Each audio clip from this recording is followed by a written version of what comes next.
Do not underestimate a healer, because any embodied healer on this planet right now that is contributing to raising the self-awareness and emotional intelligence on this planet has been to hell and back multiple times. There is no way that they could fully believe in the depths of love without experiencing the depths of darkness.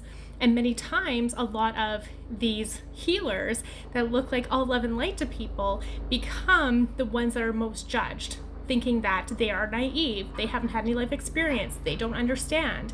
And I remember this happening to me a lot in my early 20s when I first started this work and started working with people, for the main fact that people thought at that age, how could I possibly know life?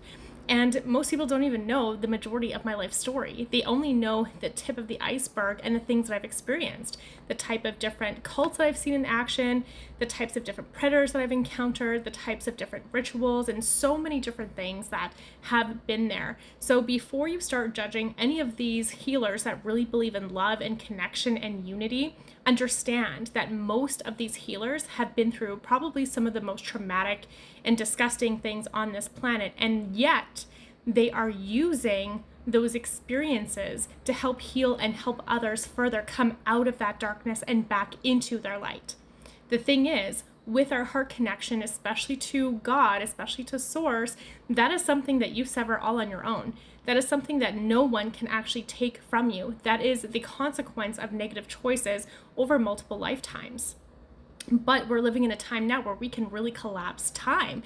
And I've seen it happen for so many people that, have pretty much disconnected themselves, and within their lifetime be able to establish that connection again, and maybe not to 100%, because let's face it, most people do not even run at 100% connection no matter how good you are. Okay, so this is something that takes quite a bit of time, and yet it's still the consequence of positive choices in which people reestablish that soul, heart, divine source connection. It is not impossible. It is absolutely something that you can do, but most embodied seasoned healers know that those people never make that choice for any other reason than they come to that themselves. They come to a crossroads. They come to a point where they think, I can't continue living like this and I need to make a change. So they start to make those incremental changes, and they seek out mentors. They seek out people that resonate to where they want to be.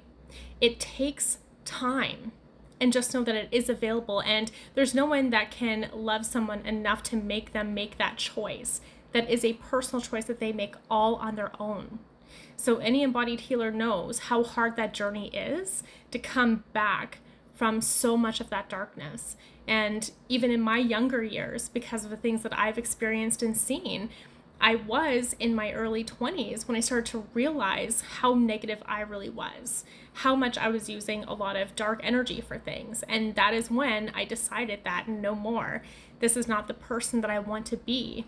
I want to believe in unity, and I want to believe in love of everything, of nature, of humans, of soul connections, of really living in our highest frequency and potential, because that is something that never gets taken from us. But the darker we go and the deeper we go, the more that we are tied to multiple things, and we start to actually remove bits and pieces of our soul. It's called soul loss. Right? And that is the result of negative choices and negative tethering. So if you have any questions, please let me know, drop them in the comments, but just remember, most healers in this space now have been to hell and back. They are very well versed in a lot of the darkness that is there. They're very well versed in the shadow, because that is where they also work, not just in the light. For me, I'm the bridge between the two. I know exactly how to work with so many different things. So I'm just here to remind you that instead of looking at some of these healers like they don't know anything, they're just Bambi in the world, they actually know more than you think. So do not underestimate them and their capabilities, and also the expansion of their heart and how much love that they actually believe in.